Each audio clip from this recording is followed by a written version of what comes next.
Hey everybody, Nick here, and today I got a review for you of this, well, whole affair right here. This is the ViperSharp Sharpening System.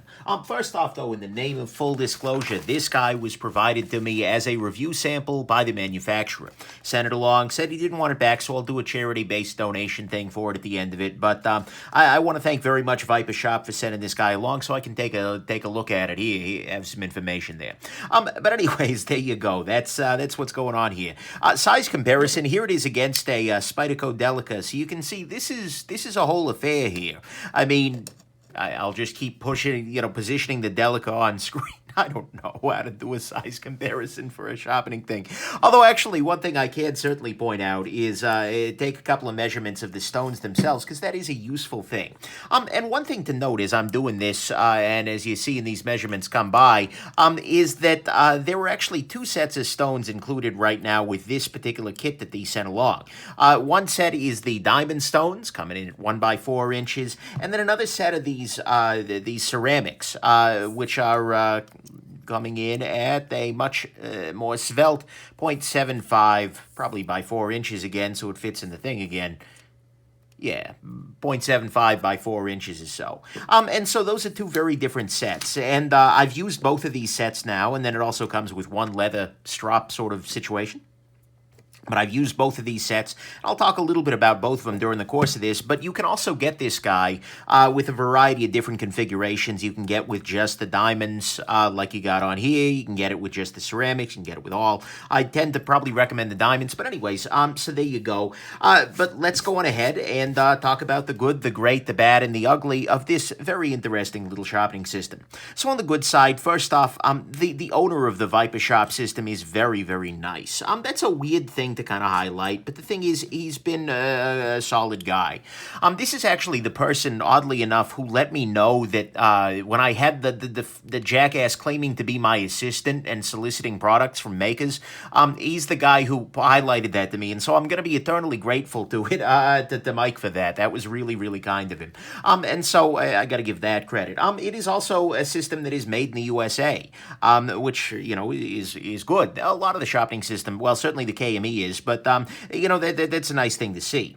Next thing, and by the way, I'm going to probably be making a lot of comparisons to the Edge Pro and the KME because, much like in the knife world, very often the most relevant criteria come from comparison rather than, absolute properties. So, yeah, there you go.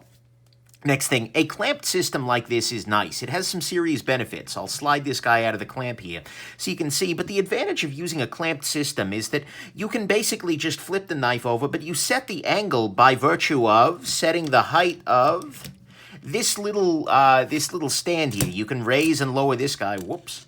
You can raise and lower this guy, and that will change the angle at which you're sharpening the knife. And that's actually a really nice thing. Here, can I get this loose, maybe? Yeah, I can. So if I change the angle, it changes the angle that I'm sharpening the knife at, and that's actually great because it makes it a lot easier to dial in something consistent, and then it doesn't rely, unlike, for instance, on the Edge Pro, where you're kind of holding the knife in position, it doesn't rely on your own skill and dexterity in order to keep the knife sharpened at the proper angle there. So I appreciate clamp systems very, very much. I'm just nowhere near coordinated to hold a knife freehand at a consistent angle. If I was, frankly, I'd be using bench stones because that's way, way cheaper generally. But anyways, so the clamped systems definitely have some advantages. Next thing, this is easy enough to learn how to use. Like any of these clamped systems, the Lanskys, the KMEs, etc., they are, I don't want to say idiot-proof because, nature has a way of building a better idiot, but it's pretty easy. Because you just use a Sharpie, generally speaking, to, find the angle of the blade here. So I'll draw a little bit of a Sharpie line on the blade here so you can see the bevel, and then you just use the stone and you kind of run it back and forth over the blade. Okay, that's actually pretty close, but I may be able to raise the angle a little bit and no, that's a little too high. But by doing this, yeah, that's about it. Yeah, perfect. So now I found the angle, and I just locked that in using this knob in the back there, and now sharpening is just a question of running back and forth over the blade here at that angle. and removing material at that angle. And as a result, it's pretty consistent, or it's pretty easy to get consistently good results as I throw this, because I'm not used to having the stop collar on there, because I don't generally use the stop collar. But anyways, so that's nice. And it's very easy as a result to get a good edge, because all you need to do is pull it back out of there and then flip it over. And then there you go. You can do the same thing on the other side, and it will have a very, very similar angle. And so as you're doing this, you get a very nice edge. That's good. I appreciate that. Next thing, this is using diamond stones as well as the ceramics. I've used both of them, and I vastly prefer the diamonds, and that's for a couple of reasons. Diamonds are nice because they're well suited to dry use. You end up lubricating these guys, and they get a little bit wet. They get a little bit dusty, if you will. And that's not something that I like so much. So diamonds being dry is nice, but also when you get to modern steels, things like CPM M4, if you're not using diamonds, you're going to be there for a long, long, long freaking time. And that's not something I appreciate and enjoy. So I would much rather use diamond stones because they cut a little more aggressively, and they're better abrasives. I mean, honestly, they can also get a very nice, reasonable finish on these guys. I mean, looking at this guy, the blade finish I'm getting off of this here. Let me knock off the burr here. I don't know why. You don't need to care that there's a burr there, but there we go. Close enough. But the blade finish that you get off of this guy, come on there, is actually pretty good, even with the diamonds. You can see that for the very edge there, it's not like a mirror polish or anything like that, but you can definitely, you get an attractive finish off of those diamonds. And this is, by the way, the highest of the diamond grits. That's 1,200 grits. So, yeah, I started off high because this guy is already pretty sharp. I just wanted to touch things up, didn't want to knock off too much material. So there you go.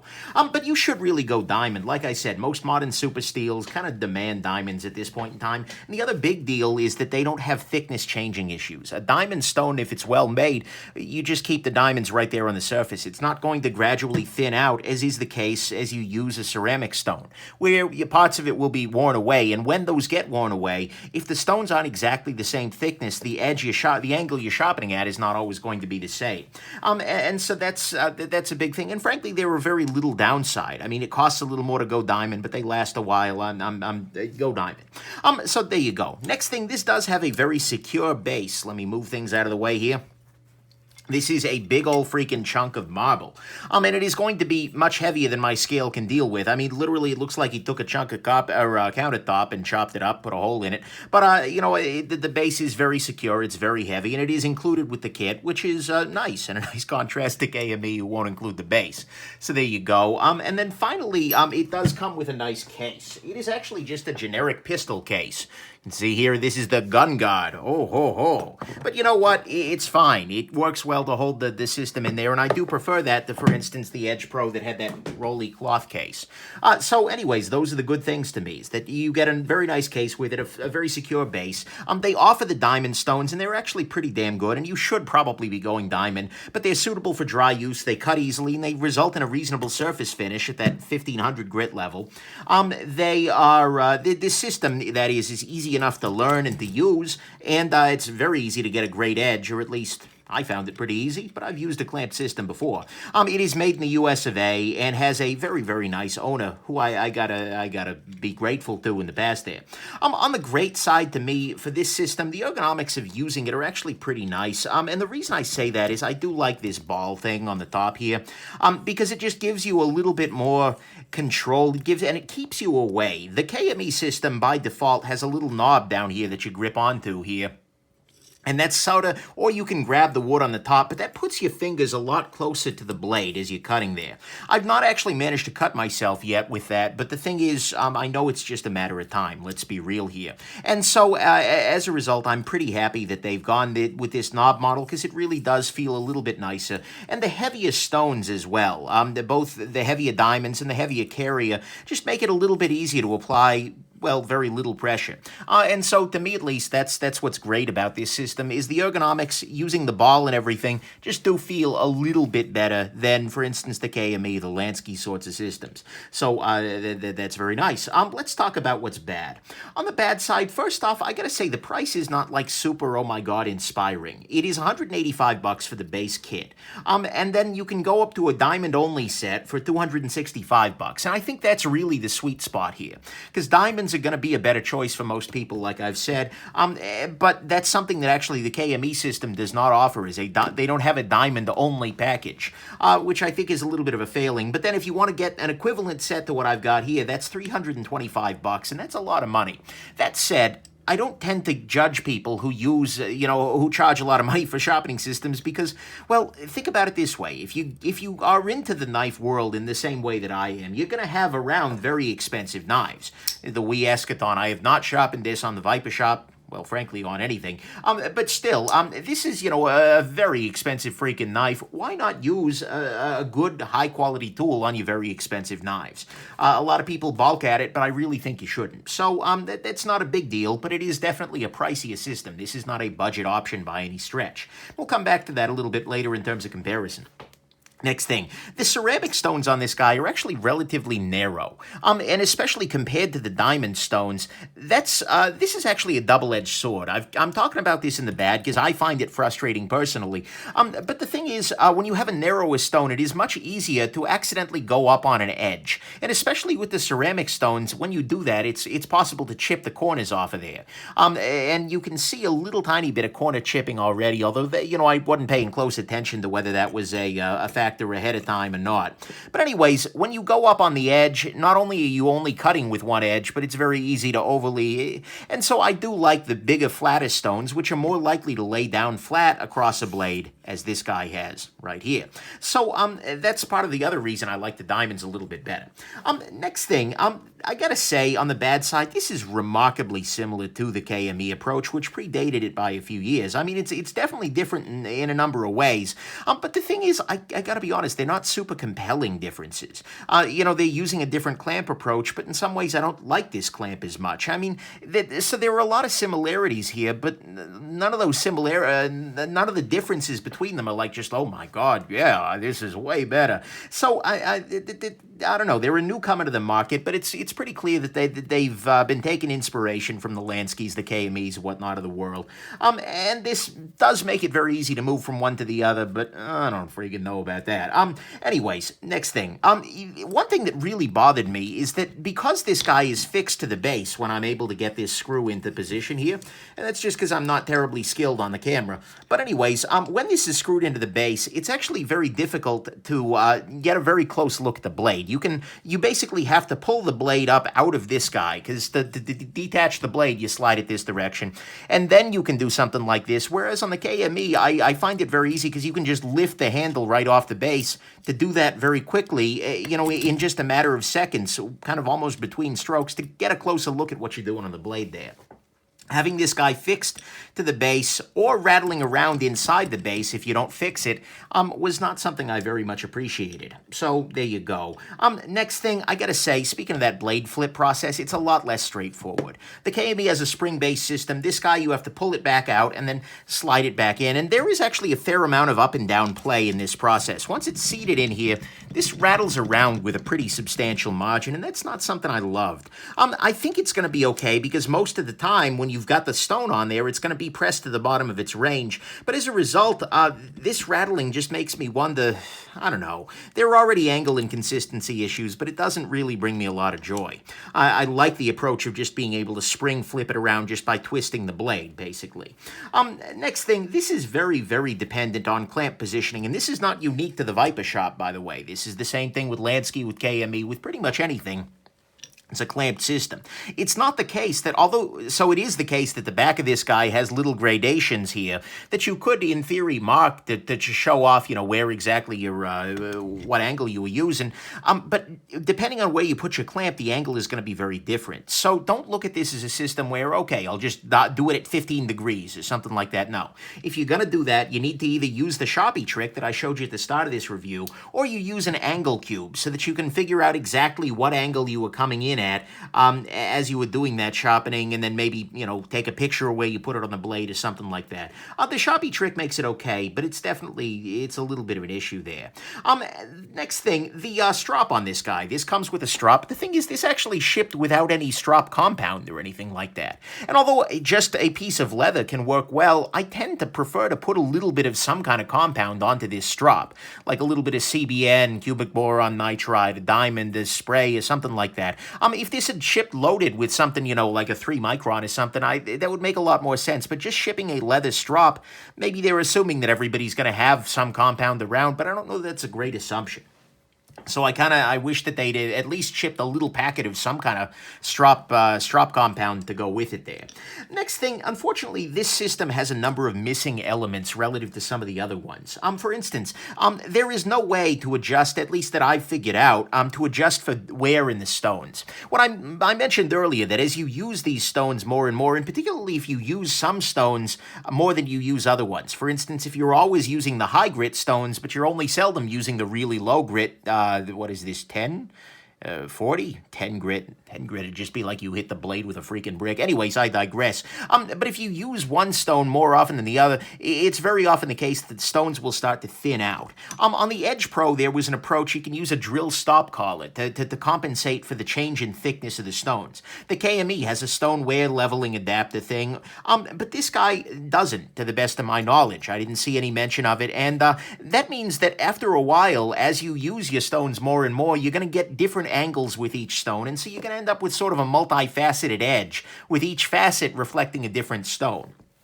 The knife will still get sharp, but it will be a little bit of a frustration, and you'll probably at some point in time need to re-level your stones with a mind to getting them all identical. And speaking of stone re-leveling, they're not offering a solution right now for re-leveling stones. The Edge Pro has that by virtue of the glass platen with what was it? I forget what abrasive they use, but that was their way of re-leveling the stones. This guy doesn't allow that. This also doesn't have any solution for polished edges. They offer the strop, like I said, but they don't offer compounds. And so, as a result, there's no way to get a super high polished mirror edge. Do I really not have a mirror edge within 10 feet of me? Oh, yeah, here we go. I got it. Alrighty, yeah, there's no way to do one of these guys with the super high polished mirror edge. That's not a possibility on this system as of now. There is no recurve stone, there is no sharpening stone. The fact that these are actually a little bit more narrow means that they will more easily fit into recurved spaces, but that also increases the possibility that they're going to round out themselves and become recurve stones, which is great. Which is great if you're doing recurves a lot, but not so great if you're doing the rest of them. And so all of those little elements, things like stone wear adjustment, no stone leveling, no recurve stones, and no approach for polished edges, there you go. All of those things are a little bit on the frustrating side and feel like missing pieces to this sharpening system pie. Sorry about that. Let me cut the heat real quick. Heat is cut. Alrighty, then finally, there is a little bit of inherent slop in this system with this eye bolt. Because what you can see here, if I lift this off, is that as you rotate this guy around, this eye bolt at the top here is just literally rotating, and it's the same rotation that moves it up and down. And so that means that there will be a little tiny bit, as you move from one side of the blade to the other, it will be very slightly higher in angle at one side than the other. It's not a big deal whatsoever, but it's just one of those little details that you can tell that other companies have thought about in designing their pivot system here for the top there, and that this hasn't quite gotten to yet. And so that's going to be a small source of inconsistency in your edge angle. And so those to me are the bad things. There is some slop in the system, given that the thing that is setting the height here is turning as you're using the system. There are lots of little missing elements for stoneware, polished edges, serrations. The strop shipped without a compound. It's very dependent on clamp position. Blade flipping is a lot less straightforward than the KME, but certainly more so than the Lansky, where I believe you have to just unclamp everything these days. It is, you can't change the angle of the knife to look carefully without taking it completely out of the system there. It is very, very similar to some of the approaches that have come before it there. It has a hole in the marble here, narrower stones, which can be a double-edged double-edged sword, better for recurves, worse for flat blades, and then it is relatively pricey. On the ugly side, there are two issues here. First is just the deal with clamped systems in general, not just with the ViperSharp. And that is that clamped systems can be problematic sometimes. They're not great with very strongly curved or huge knives. For instance, big old kitchen knives. If the blade of your knife comes all the way this far, that's going to really exacerbate the problem of this rotational axis, and you're going to run out of... stone. This is really better suited for smaller knives like this one, rather than really, really big ones. They're also, like I said, dependent on clamp position, and they don't work as well on knives with really irregular spines. Like, for instance, this knife. I pulled out the eschaton earlier. This would be really hard to do with any of these clamped systems. You could probably get it in there, but it would be very, very strange because there's this swedge, and the only flat portion of the blade is this deeply into it. I mean, given if this is your criterion for being able to sharpen a knife, you got a weird world. But still, these clamped systems are going to struggle with something like this, whereas using bench stones might not. Next thing on the ugly front, everything that you do with this system, unfortunately, kind of requires a hex key. This ships with a set of hex keys, which is nice. They got to give you the tool. But the problem is, a lot of these things that require these hex keys, like, for instance, removing this stop collar, which I've been using to keep this rod on there. Come on. There we go. That requires the use of a little tiny hex key rather than just being able to untwist it by hand using just a nut. Or, for instance, putting this guy into the base. You can kind of hand twist it, but it's not going to be super tight, so you have to use another hex key and a differently sized hex key in order to adjust that screw. And then this guy here, this guy over here, you have yet a third hex key to tighten and loosen the blade here. Whereas, again, on the KME or on the Lansky, those are hand-turnable sorts of things. And so the use of all of these hex keys is fine, I guess, but it's really frustrating. In fact, the only hand-adjustable things you've got here are this little nut in the back here that keeps this guy at a consistent angle. And otherwise, I'm not a big fan of all the hex keys here. It's falling apart on me here. And then finally, on the ugly side, and something that really does kind of bother me here is that this system, this clamp does not automatically center the blade. This is one of the big, I don't know if it's an innovation. I don't know enough other systems, but this is one of the things that the KME side does offer, is a clamp that really, it's not fixed on either side. You see, this guy has one fixed side that's, attached to this, and then the other one's kind of moving, but unfortunately what that means is that it's very easy for the knife not to get perfectly centered, and I wasn't ever able to actually get a knife perfectly centered using this clip. And as a result, there's always some very small variation in the edge, basically in the edge bevel. You will always get something where it looks a little bit more like this. If this is your V-grind, one side is going to be a little bit shallower than the other one. And that's just not great. I mean, it's okay. And practically speaking, if your goal is just to make a knife sharp, that doesn't matter at all. But if you're looking at this for like a fancy bevel, you're trying to really do a great job, do justice to a really high-end piece, that's something that bothers me a little bit. And so as a result, I found myself a little reluctant to use this system on any of my really higher-end pieces for testing, just because I didn't want that uneven bevel. Maybe there's a way around it, and I'd love to hear from the creator or anybody else who owns one of these if you found a good way to get those bevels even. But that was a major bother, and I really do hope that they're working on a clamp system here that will address that for future iterations, because that's a solved problem elsewhere, but it is a problem here. So, final conclusions on this guy. At some level, this system is a really good reminder of the weirdness of reviewing. Because at some level, this works just fine. This puts a really nice edge on a knife. I mean, this Cricut here, although I've been messing with it by sharpening it live here without real concern, but I put a really great edge on this guy last night, and you know what? No, the angle's all different now. And you know what? It got really freaking sharp. And in fact, I've done a couple of other knives with this guy that all came off of this just like absurdly freaking sharp. And so if your concern is getting a knife that is currently dull into a state where it is a crazy sharp without being all crazy obsessive about things, then you know what? This is going to work great. This works really nicely for putting a very sharp edge onto a knife. I got to give it that 100% of the day. 100% of the day. That doesn't even make sense. But at the same time, I gotta be honest, this system feels a little bit young relative to the other systems. Considered on its own, it works very nicely. But if you consider it, given that there are also systems like the KME, like the Edge Pro out there, it just doesn't feel as well tuned. It feels like it is a new guy, in the game and doesn't quite have everything all figured out here. Things that should be manuals, things that you should be able to twist with just a knob or something like that, still require hex keys, which is not something I love. Solutions just don't exist for some important problems, like leveling stones or dealing with differences in stone thickness or even recurves, polished edges, things like that. It feels like this needs iteration. Even the unevenness of the bevel thing. These are things that absolutely can be fixed. And in fact, the other systems, having been around a lot longer, have found ways to fix them. But this guy hasn't yet. And so I feel like this system may be really, really, really, really good in a few generations. I mean, this may have all of those problems solved, but it doesn't quite have them all solved yet. And so for now, I would probably rather use for my own knives the KME or the Edge Pro than this. This just feels a little bit less refined because it's newer. That's just a simple fact. And given that I do own a KME, I'm probably going to stick to that just because, like I said, those little details do add up and make for a slightly better experience. But the frustrating part about that is not that it's the new kid on the block. That's fine. That's the nature of the beast. That's life. But the frustrating part is that it is priced the same as the more mature systems. As I was using this, I will often try not to learn too much about the pricing of a product before I, am really ready to write the review.